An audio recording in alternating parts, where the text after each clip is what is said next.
Habari yako mpenzi mtazamaji wa Kimuko TV, sauti ya busara. Napenda kukukaribisha kwenye channel yetu ambayo inadiri. Channel yetu ni mahususi kabisa kwa ajili ya uchumi, mahusiano na ndoa pamoja na mambo ya kiimani.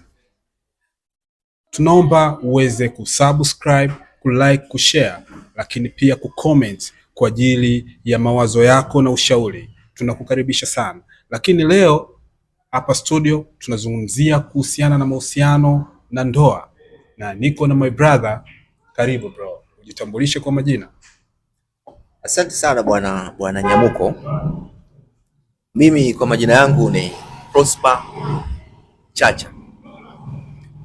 Kama alivyosema hapa bwana Nyamuko kwamba leo tuko hapa studio kuzungumzia mahusiano, ni sahihi kabisa, na leo tutazungumzia mahusiano hasa katika kipengele cha kabla ya kuingia kwenye ndoa.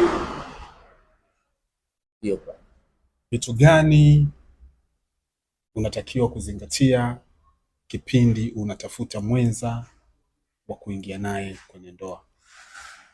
Vitu gani vya kuzingatia? Unaweza kumshauri nini au kijana ambaye hajaingia kwenye ndoa, yuko kwenye mahusiano? Vitu gani anatakiwa kuzingatia kutoka kwa mwenza anayetarajia kuingia naye?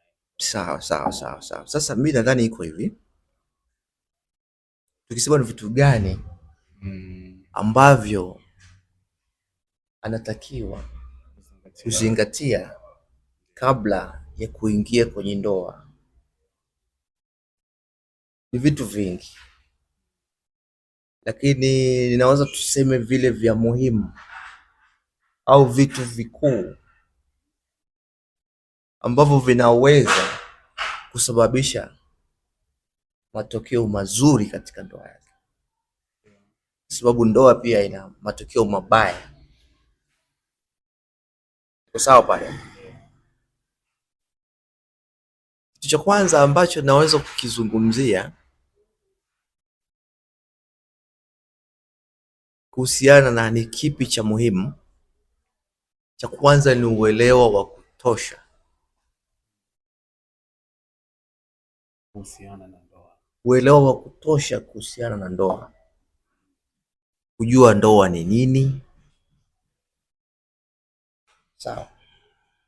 Cha kwanza kujua ndoa ni nini, kwa sababu tunasikia ndoa inatamkwa katika maelekezo tofauti. Ndoa ni pingu ya maisha, ndoa ni ndoano, wengine wanasema ndoa ni gereza. Kama niko sawa. Wengine wanasema ndoa ni kila mtu ana namna yake.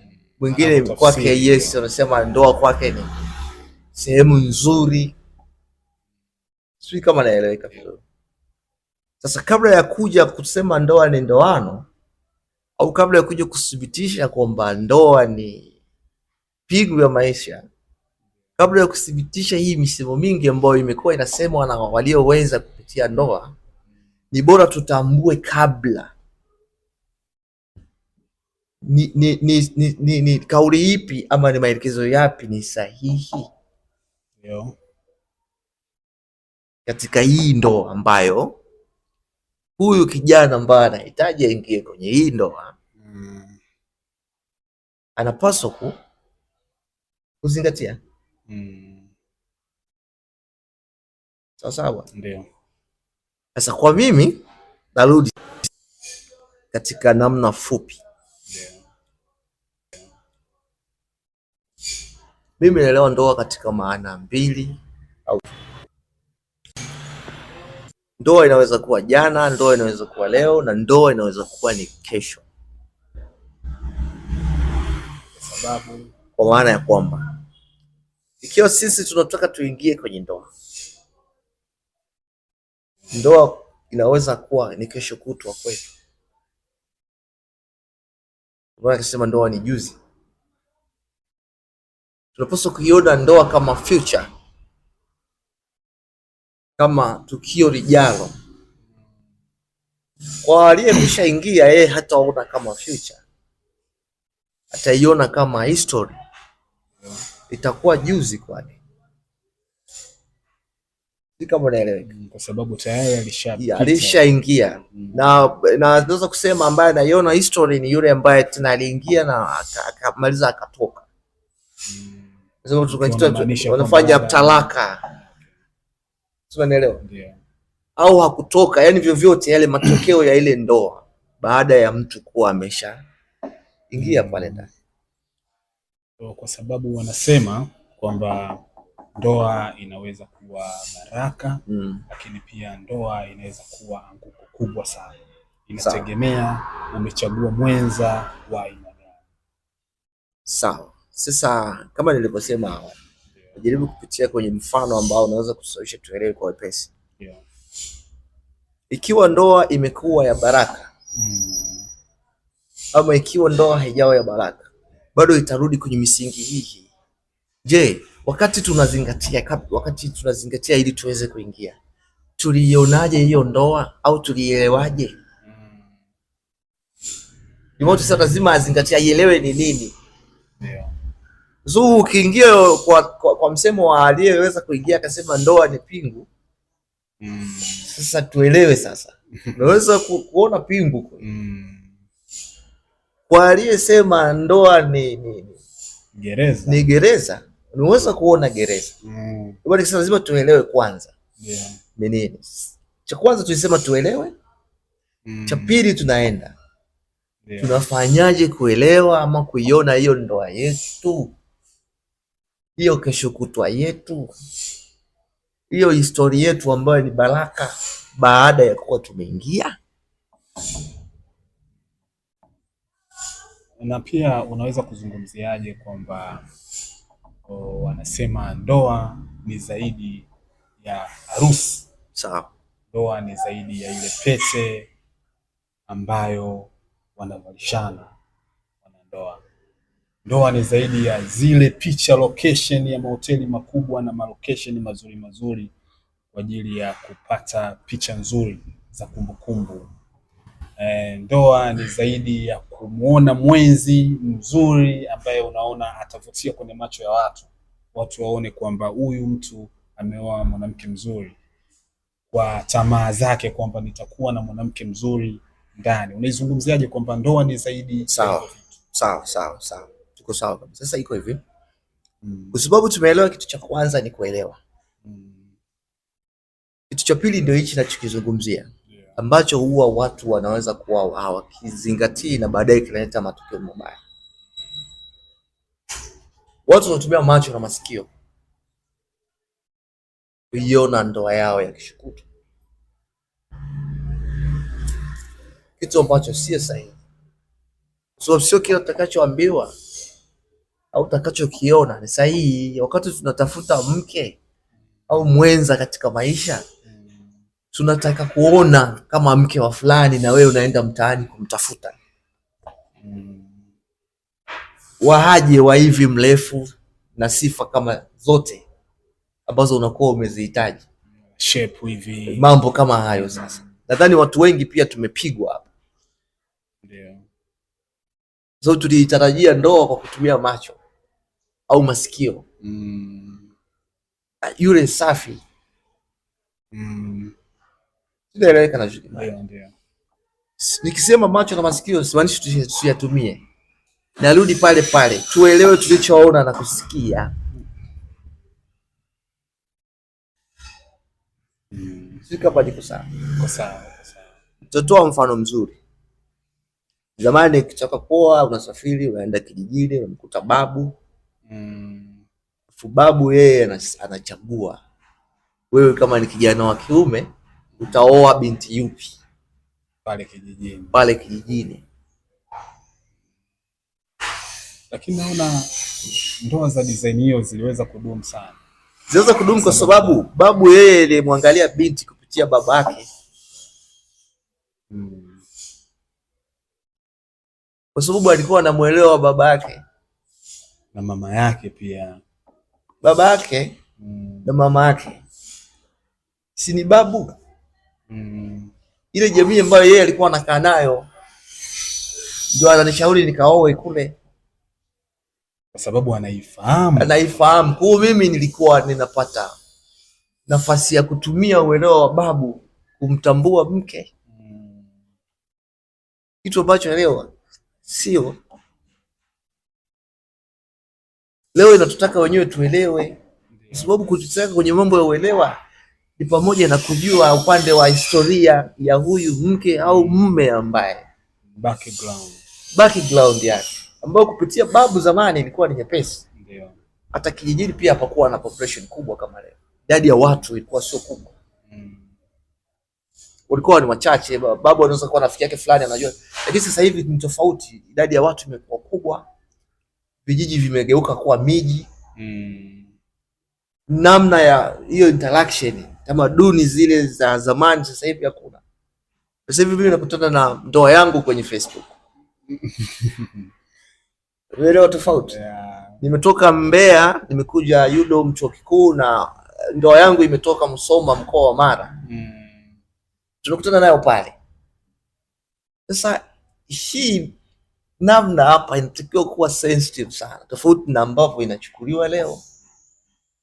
Yeah, ni kweli tunaona unatoka labda kama Musoma unaenda Dar es Salaam kwa ajili ya chuo au kwenda kutafuta maisha, unakutana na mwenza pale huko pale, yes, uelewi background, labda anatoka Arusha au labda anatoka Iringa, hujawahi labda hata kufika huko. Alafu sasa mistake kubwa ni kwamba tunakutana pale pale tuna bondi, wakisingizio kwamba tumependana, tumetumia macho. Hapo ndo tutasema hii macho ni challenge.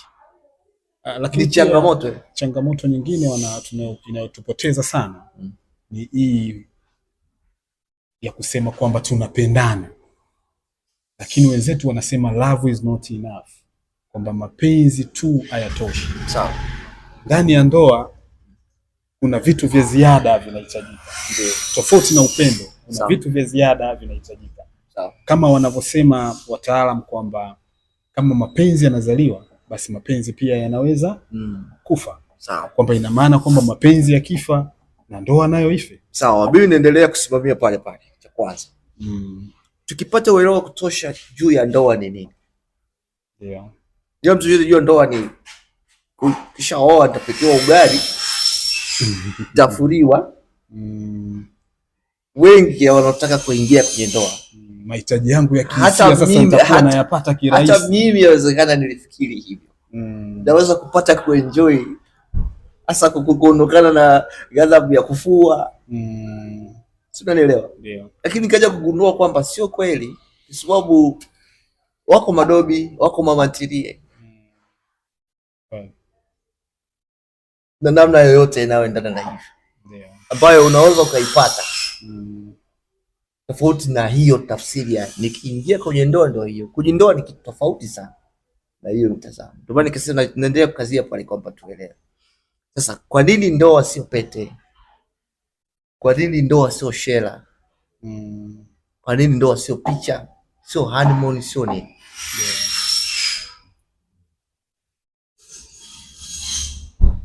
Kwa sababu sio honeymoon zote zilisababisha ndoa idumu.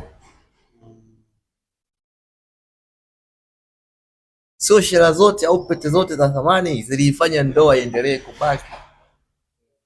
Ziko ndoa hazijawahi kuwa na pete, hazijawahi kuvaa shela, zipo toka zimeanza, ndio zimedumu sana, zipo na zinaendelea. Si kama naeleweka vizuri kabisa. Vitu vya muhimu ni pamoja na kutokuangalia suti, shela, honeymoon.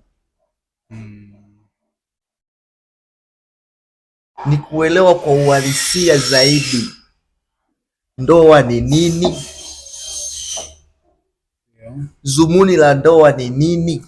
Kwa sababu kuna watu ni wanandoa wapo, ndivyo, na inawezekana waelewi tafsiri ya ndoa. Zote tukirudi kwenye nadharia ziko nyingi. Lazima ndoa ni mwili mmoja, tunaunganisha ukoo, sijui ya kijadi, sijui ya kinini, tuna neno chokizungumza ya kiserikali. Lakini sasa tunataka kwani hii ya kiserikali ndio haiwezi kuishia vibaya, au hii ya kijadi au hii ya kidini? Ipi ambayo inaweza kuwa ni sahihi? Sio ndio ninachokizungumza. Ni tafsiri halisi ya ndoa ni nini? Kwanza tuende sasa kwa haraka, sababu mada yetu sio ndefu sana. Akishajua ndoa ni nini, zumuni la ndoa ni kitu gani, akaelewa huyu mtu ni sahihi kabla ya kuingia naye katika mahusiano, kwa kufata ile taratibu za kuelewa zaidi history awe ni wa kike au wa kiume, wasibondi. Inatakiwa familia zibondi kwanza. Sijaeleweka vizuri? Kama familia haziwezi kubondi, huku msuguano ni mkubwa, kwa sababu hakuna wanaoingia kwenye ndoa bila kutegemea msaada wa walio kwenye ndoa tayari. Wa kwanza msaada anaotakiwa upate mtu anayeingia kwenye ndoa ni kutoka kwenye ndoa yake alikotoka. Ndio mfano kwa baba yake na mama yake, ndio kielelezo chake, ndio kielelezo kwa baba mkwe au kwa mama mkwe, ni ndoa yake ya mfano.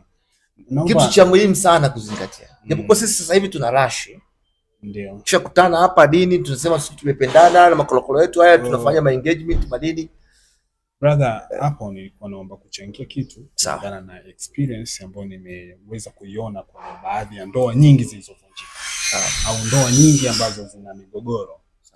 Leo hii ni kwamba tunapokuwa tumeingia kwenye changamoto kidogo na mwenza wako, ina maana kuna taarifa zitarudi kwa wazee wetu nyumbani. Ina maana mama amepata taarifa kwamba binti yake ana mgogoro na mmewe. Sasa anawasuluhisha vipi wakati familia zenyewe hazijawahi kubondi? Au hata kuna uwezekano kwamba sasa hapo ndo tunarudi kwenye swala la familia, kwamba umeoa kwenye familia gani au ambayo wewe ungekuwa umefanya sasa kabla. Inakuja kusaidia ndoa iwe bora, kwa sababu ndo msingi. Kwa sababu sasa nadhani hawa babu zetu na baba zetu zamani walikuwa wanawatafutia wenza watoto wao, ina maana pia walikuwa wanaangalia na maadili ya familia.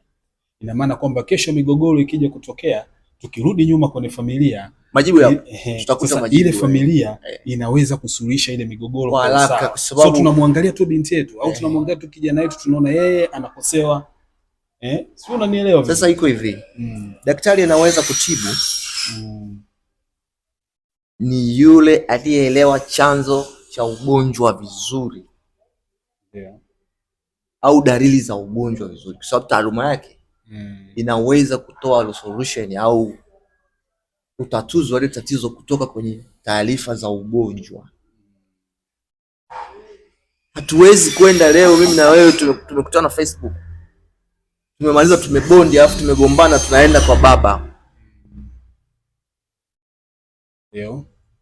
Baba hanijui, baba wa mke wangu hamjui baba yangu mimi, haelewi mimi nimekuaje, nimelelewa malezi gani, atanisaidiaje? Kwa hiyo to conclude kwamba muda mwingine changamoto katika hizi ndoa ni kwa sababu tunakuwa hatuzielewi vizuri familia, hatuzingatii kuelewa ndoa ni nini na ni nini napaswa kuzingatia, kama mada yetu inavyosema, ambavyo ndio hivi tumezungumzia anapaswa kuvizingatia, ambavyo hivi ni vile vikuu vichache. Namba moja vingi ambayo namba moja aelewe ndoa ni nini na asitumie macho kuchagua ndoa yake na masikio. Anatakiwa aelewe alichosikia na kuona, kwamba leo tunakuwa na ile pressure ya kwamba muoe huyo, labda umezaa naye mtoto, huyo ndo anafaa kuwa mke. Sasa tukielewa hiki kitu, hata mtoto hutazaa naye.